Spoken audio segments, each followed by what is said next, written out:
Hey everyone, welcome to my channel. आज के video में स्टार्ट करने वाले हैं क्लास 12th फिजिक्स। तो यूनिट 1 है इलेक्ट्रोस्टैटिक्स। तो आज के वीडियो में आप क्या क्या पढ़ेंगे वो देखते हैं। What is charge, methods of charging, properties of charge. So let's get started. सबसे पहले तो देखिए व्हाट इज इलेक्ट्रोस्टैटिक्स। इलेक्ट्रोस्टैटिक्स का मीनिंग होता है, ये दो वर्ड से मिलके बना है, electro plus statics. Okay, electro मतलब आप जानते ही हैं चार्ज, और स्टैटिक्स मतलब एट रेस्ट। सो इस यूनिट में हमें सिर्फ क्या पढ़ना है कि चार्ज जो होता है वो रेस्ट में क्या प्रॉपर्टीज पजेस करता है, उसकी क्या प्रॉपर्टीज होती हैं जब वो रेस्ट में होता है। फील्ड्स वगैरह के बारे में वो अभी हम आगे इस चैप्टर में पढ़ेंगे। फिलहाल आज की वीडियो में आपको ये समझना है कि चार्ज क्या है, चार्ज की प्रॉपर्टीज क्या हैं, और चार्जिंग के मेथड्स क्या हैं, या बॉडी जो चार्ज होती है जब चार्ज एक्वायर करती है तो किन किन मेथड से वो चार्ज एक्वायर करती है। So before starting the video, I would request you to please subscribe my channel and press the notification bell, and let's start the video. What is charge? First thing is, what is charge? Charge is the fundamental property of a matter due to which electric force comes into picture. Okay, charge एक intrinsic property है, एक fundamental property किसी भी matter की, जिसकी वजह से electric force picture में आता है। जैसे कि आप मास के बारे में जानते हैं, मास क्या है, इंट्रिंसिक प्रॉपर्टी। इंट्रिंसिक मतलब उसकी खुद की अपनी, उसके अलावा कुछ नहीं, बस मास। तो मास एक ऐसी फंडामेंटल प्रॉपर्टी है जिसकी वजह से ग्रेविटेशनल फोर्स पिक्चर में आता है। आप जानते हैं ग्रेविटेशनल फोर्स क्या होता है, जब दो बॉडीज के में मास होता है तब वो एक दूसरे को अट्रैक्ट करती हैं, तो मास की वजह से ग्रेविटेशनल फोर्स होता है। सिमिलरली चार्ज जो है, चार्ज एक इंट्रिंसिक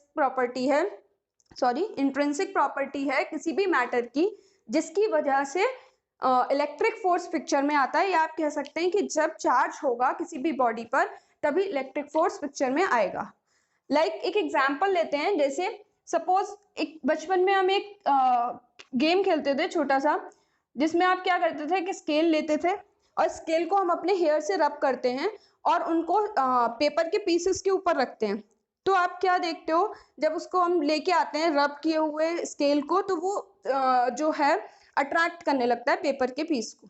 डेट मीन्स जब वो रब नहीं किया था उससे पहले वो अट्रैक्ट नहीं कर रहा था, बट रब करने के बाद वो अट्रैक्ट कर रहा है। मीन्स उसमें कोई एक नई प्रॉपर्टी आ गई, उस स्केल ने कुछ नई प्रॉपर्टी एक्वायर की, जिसकी वजह से उन दोनों के बीच में एक फोर्स लगने लगा, और वो फोर्स होता है इलेक्ट्रिक फोर्स।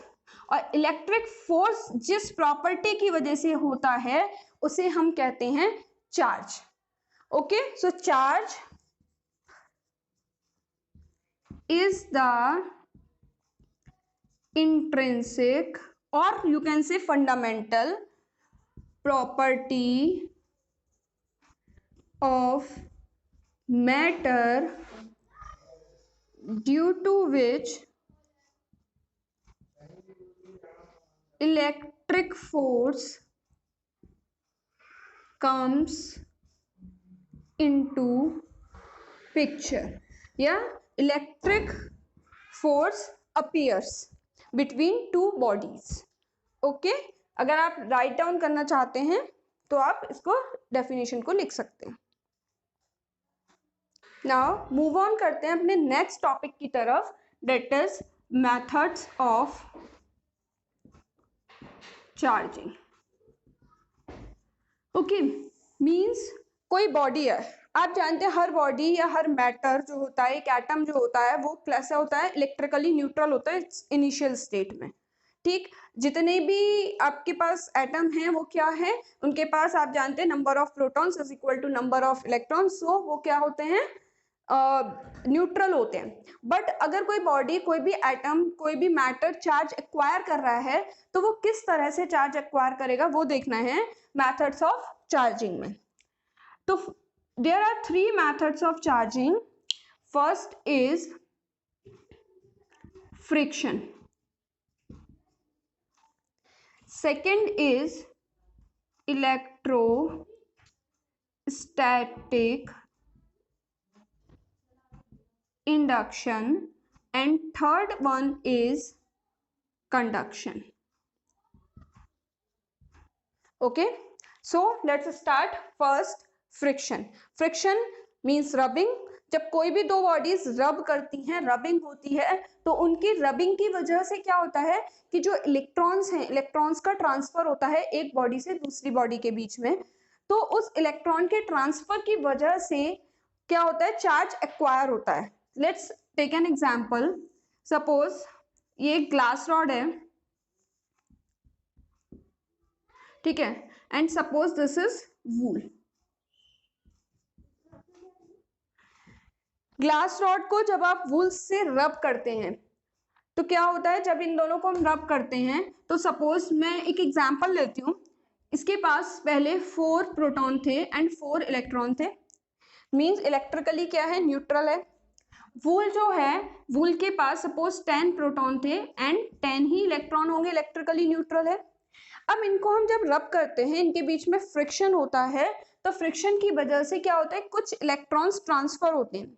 सपोज वूल ने अपने 4 इलेक्ट्रॉन्स ट्रांसफर कर दिए रॉड को, तो अब क्या हुआ, रॉड के पास 4 प्रोटॉन एंड 8 इलेक्ट्रॉन हो गए, जबकि वूल के पास प्रोटॉन तो 10 है लेकिन इलेक्ट्रॉन जो बचे वो 6 इलेक्ट्रॉन बचे। ठीक, तो प्रोटॉन तो आप जानते हो कि प्रोटॉन कभी भी ट्रांसफर नहीं हो सकते।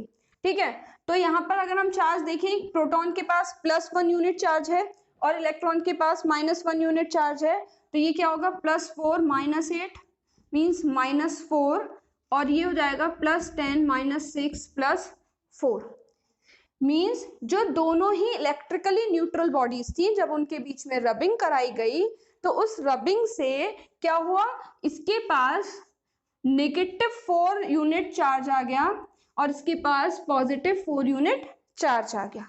मीन्स जो बॉडी इलेक्ट्रॉन गेन करेगी उसके पास नेगेटिव चार्ज होगा और जो बॉडी इलेक्ट्रॉन डोनेट करेगी उसके पास पॉजिटिव चार्ज होगा। तो इस तरीके से bye rubbing, bye frictional method या बाय फ्रिक्शन जो बॉडी है वो क्या करती है, चार्ज एक्वायर करती है। नाउ सेकेंड मेथड इज, पहले हम थर्ड मेथड लेते हैं क्योंकि इसको समझना थोड़ा आसान है, फिर अलग से हम पढ़ेंगे electrostatic induction. Then second is conduction. Conduction क्या है, हीट का कंडक्शन पढ़ा है आपने पहले 11th क्लास में। हीट का कंडक्शन क्या होता था कि अगर कोई ज़्यादा टेम्परेचर की बॉडी है, उसको लो टेम्परेचर की बॉडी के साथ फिजिकल कॉन्टैक्ट में रखते हैं तो हीट ट्रांसफर होती है हायर टेम्परेचर से लोअर टेम्परेचर की तरफ। सिमिलरली अगर एक चार्ज्ड बॉडी को, suppose this is charged body and this is uncharged body, एक चार्ज्ड बॉडी को अनचार्ज्ड बॉडी के साथ फिजिकल कांटेक्ट में रखते हैं या फिर किसी कंडक्टर के थ्रू इनको फिजिकल कांटेक्ट में लेकर आते हैं, तो चार्ज फ्लो करता है चार्ज्ड बॉडी से अनचार्ज्ड बॉडी की तरफ या हायर पोटेंशियल से लोअर पोटेंशियल की तरफ, जो कि अभी आप आगे पढ़ोगे पोटेंशियल के बारे में। तो इस मेथड ऑफ चार्जिंग को बोलते हैं हम कंडक्शन। ओके, सो अभी तक आपने ये जो दोनों चार्जिंग के मेथड्स देखे, whether it is friction and conduction, in methods के बारे में आपने पहले कभी सुना होगा, कभी पढ़ा होगा, बट अब जो हम थर्ड मेथड पढ़ने जा रहे हैं, ये नया टॉपिक है आपके लिए 12th क्लास में, electrostatic induction. Suppose this is a charged body और we can say positively charged, और यहां पर मैंने क्या करा, एक अनचार्ज्ड मेटालिक स्फीयर ले लिया। Suppose this is positively charged sphere and this is negatively charged sphere. अब अगर ये पॉजिटिवली चार्ज्ड है तो इसके पास पॉजिटिव चार्ज है। ठीक, इंडक्शन में क्या होता है कि अगर किसी भी चार्ज्ड बॉडी के साथ विसिनिटी में, उसके पास में, but without any physical contact, हमें फिजिकल कांटेक्ट नहीं करना है, बस हमें उसके पास लेके आना है। जब हम उसके पास लेके आते हैं तो क्या देखते हैं कि अब यहाँ पर क्या है, यहाँ पर नेगेटिव और पॉजिटिव दोनों चार्जेस हैं, बट वो एक दूसरे को क्या करते हैं, नेग्लिफाई करते हैं। जो नेट आप कह सकते हो, क्योंकि जितने प्रोटॉन हैं उतने ही इलेक्ट्रॉन है हर एटम के पास, तो वो एक दूसरे को नेग्लिफाई करते हैं, इसी वजह से ये अभी क्या है, न्यूट्रल है। बट जैसे ही हम इसके पास लेके आते हैं तो क्या होता है कि अगर ये पॉजिटिवली चार्ज स्फीयर है तो इसमें जो जितना भी नेगेटिव चार्ज है वो इसके नियरर एंड पे इंड्यूस हो जाएगा, या आप कह सकते हो एक्यूमुलेट हो जाएगा। और जो फार्दर एंड होगा, फार्दर एंड पे इलेक्ट्रॉन्स की डेफिशिएंसी होगी, जिसकी वजह से यहाँ पर क्या होगा, पॉजिटिव चार्ज इंड्यूस हो जाएगा। ठीक है, इसको इंडक्शन बोलते हैं, इंड्यूस होना, क्योंकि ये क्या हो रहा है, सिर्फ दूसरे की वजह से आ रहा है, इसके पास अपना कुछ नहीं है, अपना तो जो था पहले से था, पॉजिटिव नेगेटिव एक दूसरे को कैंसिल कर रहे थे, बट बिकॉज ऑफ दिस ये नेगेटिव चार्ज एक जगह इंड्यूस हो जाता है नियरर एंड पे, और पॉजिटिव चार्ज एक जगह इंड्यूस हो जाता है जो कि फार्दर एंड पे होता है। ठीक है, इसके बाद क्या करते हैं,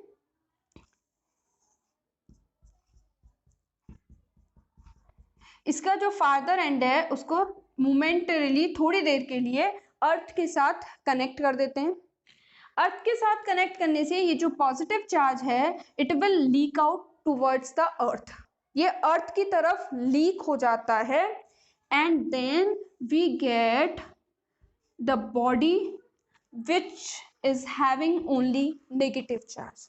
अब क्योंकि इसके पास नेगेटिव चार्ज है, अब जब ये फ्री, इससे हमने इस पॉजिटिवली चार्ज बॉडी को हटा दिया, क्योंकि अभी तक इस पॉजिटिवली चार्ज बॉडी की वजह से सारा जो नेगेटिव चार्ज है वो एक तरफ इंड्यूस हो रहा था, अब जब हमने इसको हटा दिया तो अब ये नेगेटिव चार्ज क्या हो जाएगा, पूरी बॉडी पर डिस्ट्रीब्यूट हो जाएगा, and we get negatively charged body. हमें एक नेगेटिवली चार्ज्ड बॉडी मिलेगी without any physical contact of any charged body. ठीक है, तो दिस प्रोसेस या this method of charging is called electrostatic induction. So यहाँ तक हमने बात की मेथड्स ऑफ चार्जिंग की, कि बॉडी चार्ज कैसे एक्वायर करती है। अब हम बात करेंगे properties of charge.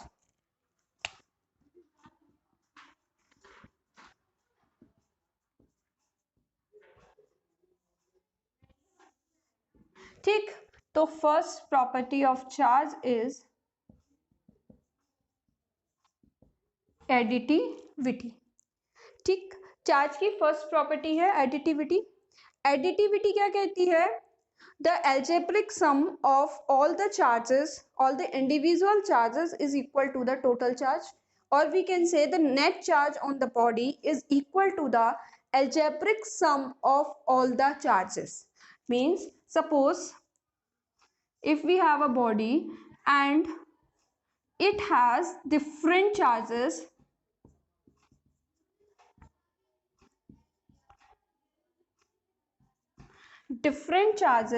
on the different area of the body, so the net charge on the body will be the algebraic sum of all the charges, like +4 +6 +3 and -5.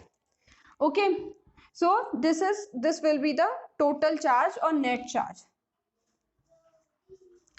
ठीक है, this is the additivity. Now बात करते हैं second property की। The second property of charge is conservation of charge. What is conservation of charge? Conservation का meaning क्या होता है?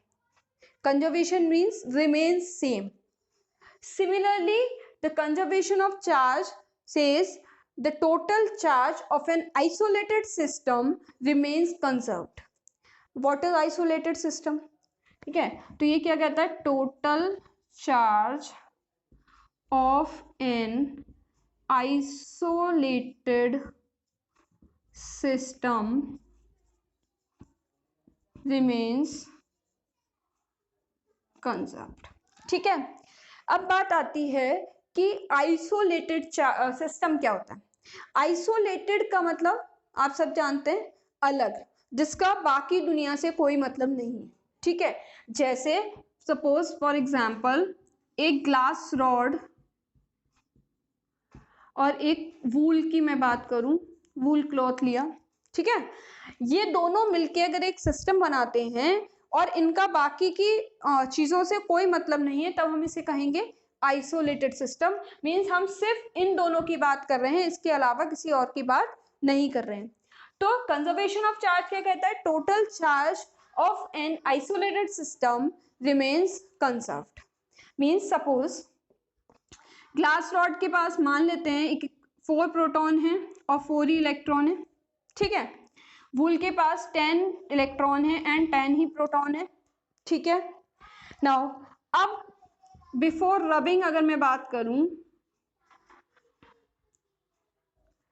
इसके पास कितना चार्ज है? +4 -4 0, ठीक। वूल के पास कितना चार्ज है? +10 -10 = 0। टोटल चार्ज ऑफ सिस्टम = 0, ठीक है। अब सपोज हमने रबिंग किया, रबिंग करने के बाद वूल ने अपने कुछ सपोज 4 इलेक्ट्रॉन्स ग्लास रॉड को ट्रांसफर कर दिए, ठीक है। तो अब क्या होगा? आफ्टर रबिंग अगर देखें तो ग्लास रॉड के पास कितना चार्ज है? +4 क्योंकि 4 प्रोटॉन है एंड इलेक्ट्रॉन्स -8, तो इट इज -4। वूल के पास कितना चार्ज है? +10 -6, इट इज +4। टोटल चार्ज क्या हो गया? -4 +4 again 0। Means total charge of an isolated system remains conserved, ठीक।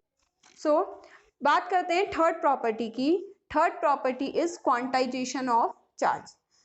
क्वांटाइजेशन ऑफ चार्ज क्या कहता है? The total charge of a body is always an integral multiple of charge of an electron. Means charge of a body is equal to ±NE. Here N is number of electrons transferred and E is charge of electron, which is 1.6 × 10⁻⁻19 coulomb, ठीक है। तो total charge किसी भी body पर जो होता है वो हमेशा ±NE, N is number of electrons transferred, जो कि हमेशा क्या होगा? आप ये कह सकते हो ये हमेशा क्या होगा? इंटीजर होगा। ऑब्वियसली जब इलेक्ट्रॉन ट्रांसफर होगा तो वो हमेशा क्या होगा? होल में होगा। 10 इलेक्ट्रॉन ट्रांसफर हुए, 15, 50, 100, मीन्स हमेशा ये कैसा होगा? इंटीजर होगा। तो इसीलिए क्वांटाइजेशन क्या कहता है? Total charge on a body is always an integral multiple of charge of electron. Okay, तो यहां तक आपने क्या पढ़ा अभी तक कि चार्ज क्या होता है, आपने ये समझ लिया। चार्जिंग के मेथड्स क्या होते हैं, कोई भी बॉडी चार्ज कैसे एक्वायर करती है, और आपने पढ़ी चार्ज की प्रॉपर्टीज। अब नेक्स्ट वीडियो में हम इसके आगे का पढ़ेंगे, जो कि कूलम्ब्स लॉ, बहुत ही इंपॉर्टेंट टॉपिक है। आई होप आपको वीडियो पसंद आई होगी। अगर आपको वीडियो पसंद आई हो तो प्लीज़ लाइक करना, शेयर करना और सब्सक्राइब तो जरूर करना एंड नोटिफिकेशन बेल को भी प्रेस करना। Okay, thank you.